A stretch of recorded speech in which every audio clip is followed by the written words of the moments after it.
right, guys, welcome back to the Detroit Sports Bettors Picks and Plays show. I am Matt Kowalis from Detroit Sports Bettors, and we are now in week 14 of the NFL season. On the season, Detroit Sports Bettors now has 42 wins and 24 losses, hitting at a 64% rate. But unfortunately, the past 2 weeks, we do have a 4-8 record. So if you're tuning in right now, I greatly appreciate you. You are a real one, and you understand how this game works. Okay. And that is exactly why I have always preached single game picks and plays, because that is what you're going to be the most consistent with. And that is how you are going to build your bankroll. Okay. Yes, we lost 4 units these past 2 weeks, which sucks. You never want to do that. I hate giving out losing picks, but that is how this game goes sometimes. Earlier in the year, we had a 4-week run where we went 22-5, up 17 units. So right there, we developed that bankroll. If you've been consistent betting single game picks and plays, and you've been consistent in the amount you're betting based on confidence level, then we should be just fine right now. Okay. And this week, week 14, want to get those units back up to the plus 20 range, hopefully get us back in the 66, 67% hit rate. So let's get into it right now, week 14. But real quick, before I do, this is my Thursday night football prize picks lineup. This is a new partner of Detroit Sports Bettors, offered us an awesome promo code DSB for 100% money match up to $100. And I'm telling you, with this sports book, your money goes way further, because if you lose one leg of a parlay, of a 5-leg parlay, 4-leg parlay, or even 3-leg parlay, you still get money back and you're still making money. So again, highly recommend using PrizePicks DFS. Yeah, it's kind of tough. PrizePicks DFS. It's a lot of fun. These are built on player point props parlays. I put them on my Twitter almost every single day, and a very new company. So just excited to grow with them. So yes, please check them out. And again, Thursday night football lineup. But with that being said, let's get into NFL week 14 picks and plays. And we are starting off with Thursday night football. This is one that I actually do like. And this is the Pittsburgh Steelers going on the road against the Minnesota Vikings. Right now, this is a Minnesota Vikings -3 spread. And that is exactly where I'm going in this one. You guys know how I do it. What goes up must come down. The Pittsburgh Steelers just had that big win against the Baltimore Ravens, which we did call last week. That was like my only solid call last week, but they beat the Baltimore Ravens, who are one of the top teams in the AFC, even though they're incredibly overrated. Now, though, coming in, riding that high on a short week, which definitely affects the Pittsburgh Steelers more than it does the Minnesota Vikings. Think of how big Ben Roethlisberger has looked. He has looked achy. He has looked old. He has looked stiff. And now he is missing 3 days of rest. Okay, so I think that affects the Pittsburgh Steelers more than it does the Minnesota Vikings. In addition to that, when the Pittsburgh Steelers have won as an underdog the week before, okay, won as an underdog the week before, they are 0-4 the following week against the spread. Okay, so they won as an underdog against the Baltimore Ravens. Since that, they are 0-4 against the spread. And I also invite you to look earlier in the year, week 1. Okay, week 1, Buffalo Bills were supposed to be the kings of the AFC. Pittsburgh Steelers came in, beat them. Following week, go home to face the Las Vegas Raiders. What happened? They got smoked at home by the Las Vegas Raiders. And I remember that very well because I was on Pittsburgh for that game.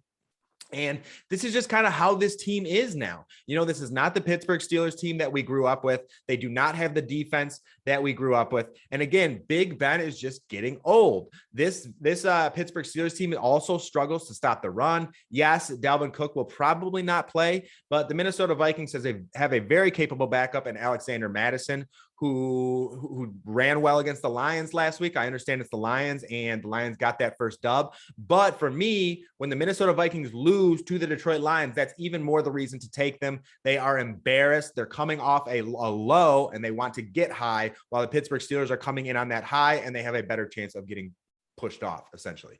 So again, I am going to be on the Minnesota Vikings -3 here. I actually trust Kirk Cousins over Big Ben Roethlisberger in this spot. So this one I actually like. I'm going to be on the Minnesota Vikings -3 for Thursday night football. Okay, moving on, we have the Dallas Cowboys traveling on the road to go against the Washington football team. Right now, there's a Washington football team plus 4.5 spread, and that is exactly where I'm going in this one. Both teams, though, trending in somewhat different directions. Okay, the Dallas Cowboys on the season are 9-3 against the spread, but they started off 7-0 against the spread, so they're 2-3 over their last 5. And as we've all witnessed, their offense has definitely been struggling. They are not clicking on all cylinders like they typically do. And now they're going against a Washington football team who is 5-7 on the year against the spread, but 4-0 against the spread in their last 4, also winning all 4 of those games. Okay. Again, the defense is starting to play much better. They are very stout against the run, where the Dallas Cowboys struggle, and they honestly shouldn't with Zeke and Tony Pollard, but they have not been as good running the football this year, and that is where the Washington football team has been very, very solid. So I think they can make the Dallas Cowboys one-dimensional. When you are one-dimensional, even if you have weapons like CeeDee Lamb, Amari Cooper, Dalton Schultz, all those guys, it does make things a lot tougher. And then also, when you've been watching Dak Prescott this year, yes, there has been a lot of shuffling in and out of the lineup with CD, with Amari, with whoever, but he just has not been as accurate this year. And in some cases, I don't think he's been as confident. So again, that's making me like the Washington football team here. I get Taylor Heineke can be very inconsistent, but that Washington football team rushing offense has definitely been picking up as well with Antonio Gibson. He's definitely get going. One of the better runners in all of football when he is actually getting going and productive. So I think they're going to be able to get it going against this Dallas Cowboys team. Plus 4.5 is a lot of points to me, especially in a rivalry game. This is a game that the Washington football team needs more than the Dallas Cowboys. If the Dallas Cowboys win this game, the Washington football team are essentially eliminated from division competition. If the Dallas Cowboys win this game, they basically seal it up. So again, this is a rivalry game. It's in Washington, getting 4.5 points. I think that's a good amount of points in a rivalry game. So I'm going to be siding with the Washington football team and the plus 4.5 points in this one. Okay, moving on. And this is one that I'm unsure if people are going to like or love this one, but this is the Jacksonville Jaguars traveling on the road to go against the Tennessee Titans. Right now, that is a -9 spread for the Tennessee Titans, and that is not where I'm going to go in this one. I'm actually going with the Jacksonville Jaguars and the +9, and here is why. Because for one, the Tennessee Titans lost earlier this year to the New York Jets, and they also lost to the New England Patriots. I believe it was 2 weeks ago without A.J. Brown, Julio Jones, and Derrick Henry. And that is the exact same lineup that is most likely going to take place this Sunday, okay? Yes, Julio Jones is 50-50 to suit up, but even when Julio Jones has been on the field, he has not been that productive of a wide receiver. Without Derrick Henry, this is just a different team. This is a different quarterback as well. Ryan Tannehill on the year, he has 14 touchdowns to 13 interceptions, and again, just not looking all that good. And without A.J. Brown, without Derrick Henry, and potentially without Julio Jones, I think that offense is going to struggle once again. You are putting too much on Ryan Tannehill. Then in addition to that, the Jacksonville Jaguars do have somewhat of a rivalry narrative here. Last time they met in week 5, they lost 37-19. And then in addition to that, the Jacksonville Jaguars lost on the road last week to the LA Rams, and they did not cover that spread. Now they travel on the road once again, going to Tennessee. And if you are a road underdog and you lost the week before and you're getting 7 or more points, you cover that 60% of the time or more. Okay, so you guys know how I am. I like to ride with the statistics, and this Tennessee Titans team is a team I've gone against plenty of times this year, and I just don't think that they have the weapons. And I get it. It's the Jacksonville Jaguars, but I think the Jaguars can keep this within 9 points with no A.J. Brown, with no Julio Jones, with no Derrick Henry. This Tennessee Titans team, I personally always felt was a little bit overrated, and now giving up 9 points with almost no weapons. Yes, I still understand it's Jacksonville, but I'll take that +9 points, and I'll side with the Jags here. Moving on, we have the Atlanta Falcons going against the Carolina Panthers. The Carolina Panthers currently have a -2.5 spread, and I'm sure you guys are sick of this, but I'm going back to the Panthers at -2.5. And here is why. Okay, they're going against the Atlanta Falcons this time. The Atlanta Falcons, one of the worst teams, or worst offensive, not just worst teams in general. You know, their offense has been doing absolutely terrible. The last 4 games, they have combined for 41 points total. Now they face the Carolina Panthers team, who has a top 10 defense in the NFL. These two faced off earlier in the season, and the Panthers won 19-13. Okay, covering the spread and hitting the under. And still, you guys have heard me talk about this. I don't know where this offense comes from with the Atlanta Falcons. Mike Davis can't run the football. Cordarrelle Patterson is a little better, but he's still just not a true runner. You know, and the Carolina Panthers, I think, are probably going to do a better job at holding that run game down. And then from there, last time they faced Matt Ryan, they picked him off twice. Okay. So again, when you make these teams one-dimensional and you force them to throw, it is a lot harder for these teams to produce, especially when your number one wideout right now is Russell Gage with Calvin Ridley still out. Kyle Pitts, still a legitimate weapon, but when there's only one weapon on the field, it's far easier to stop. Okay, so I think they're going to be looking at him pretty solid. They're going to try and shut down Kyle Pitts, and they're going to force him to look to guys like Russell Gage and whoever that, Mike Davis, Cordarrelle Patterson, whoever that may be. In addition to that, the Carolina Panthers are coming off a bye. They have a little bit longer to mesh with Cam Newton. They know Christian McCaffrey's not coming back. So again, meshing with Cam Newton and Chuba Hubbard, getting those RPOs down, those run pass options, getting a little connection going with DJ Moore and Cam Newton a little bit, just because like when Cam faced the Dolphins, that was one of the worst NFL performances I've probably ever watched. So I don't think it can get much worse than that. And again, coming off that bye, they just fired offensive coordinator Joe Brady. And when you fire an offensive coordinator like that, you're not only letting go of someone on your staff, you're also calling out the football team. So I think the Carolina Panthers are going to come in. They're going to respond. This is a great spot for that defense to stand up. This is a great spot for Cam Newton to get going. So I like the Panthers here at that -2.5. Moving on, we have the New York Giants going against the LA Chargers. Right now, that is a -10 spread for the LA Chargers, and that's exactly where I'm going in this one. And it's been tough this year with the LA Chargers because it's hot, cold, hot, cold, hot, cold, but they've also had solid opponents from week to week in matchups that they could potentially lose. This is one I just don't really see them potentially losing this. The New York Giants don't know who is playing quarterback currently. Daniel Jones is not. Mike Glennon is still in concussion protocol. And then other than that, I think it's Jake Fromm who might play quarterback for them.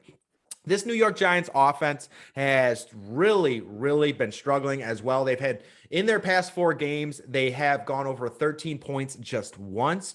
Okay. And I know this LA Chargers team or defense is not the most stout defense in the world. They have probably the worst run defense in all of football.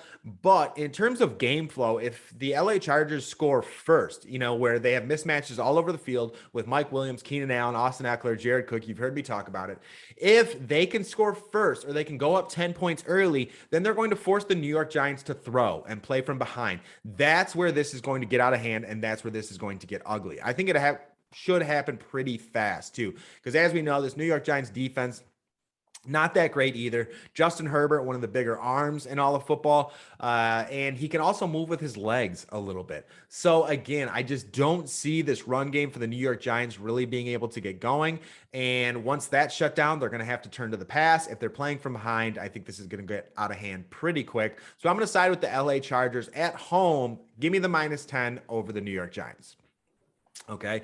And then our last play of the week is the Las Vegas Raiders going on the road to face off against the Kansas City Chiefs. That is a +9.5 spread for the Las Vegas Raiders. And that is exactly where I'm going in this one. Yes, Darren Waller is questionable leading up to kickoff. So that is something that you are going to need to monitor. But even if he doesn't play, I think this 9.5 spread is still just a little bit too much. I would wait though, because if he doesn't play, I could see it getting maybe to 10.5. But again, I still think they find a way to cover even if he doesn't play. If he does play, I'm all about it. Just because This Las Vegas Raiders team has been playing some ugly football. This is a do or die situation. The Kansas City Chiefs beat them by about 30. I think it was like 41-17 last time they faced off, something around there. So again, there's the revenge narrative, and this is a rivalry game. You know, I think Derek Carr is going to have one of those games where he's just keeping them in it. I think Josh Jacobs can get it going a little bit because, as we know, this Kansas City Chiefs offense has not been clicking on all cylinders. It's actually been their defense who has been holding them in it. So this is just one that I think the Raiders are going to find a way to score on this Kansas City Chiefs defense, especially if Waller is in. I think, you know, one thing that the Las Vegas Raiders are good at is getting to the quarterback. They are top 10 in the NFL in sacks per game. And one thing that the Kansas City Chiefs do struggle with is protecting Patrick Mahomes at times. They are not running the football all that well with Clyde Edwards-Helaire, and I don't think they will this game either.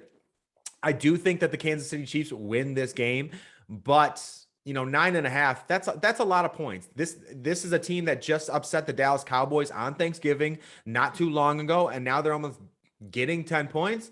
Seems like a lot to me. And I think this Kansas City Chiefs team is still, you know, they're trending in the right direction, but I do think they are still a little overrated. So give me the Las Vegas Raiders plus 9.5 in this one. I'll be siding with Derek Carr. And that's it, guys. That's it. One game that I also do like is the Cincinnati Bengals plus 2, I think it is right now, but didn't want to make it a pick. I'm a little nervous about the Joe Burrow pinky thing, but I do think that the Bengals getting points at home against the San Francisco 49ers team, who's probably without Debo. They're going to be without Elijah Mitchell. They're going to be missing a lot of people. So I personally side with the Bengals there, and they're very good coming off double-digit losses. I think they're like 4-0-1 or something against the spread after double-digit losses, but just wanted to throw that in there real quick. Not an official pick, but I do like it, and that's one you should monitor till kickoff. But let's go over it again real quick. Picks and plays for NFL Week 14 Detroit sports bettors, starting with the Steelers going against the Minnesota Vikings. The Minnesota Vikings are at home. That's a -3 spread. We'll be on the Vikings.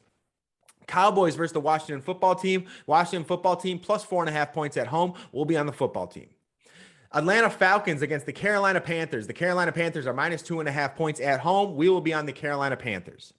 Jacksonville Jaguars are on the road going against the Tennessee Titans. The Jaguars are getting 9 or 9.5. We will be on the Jacksonville Jaguars. The New York Giants will be on the road going against the LA Chargers. The Chargers are -10 at home. We will be on the Chargers. And then lastly, we have the Las Vegas Raiders traveling on the road to go against the Kansas City Chiefs.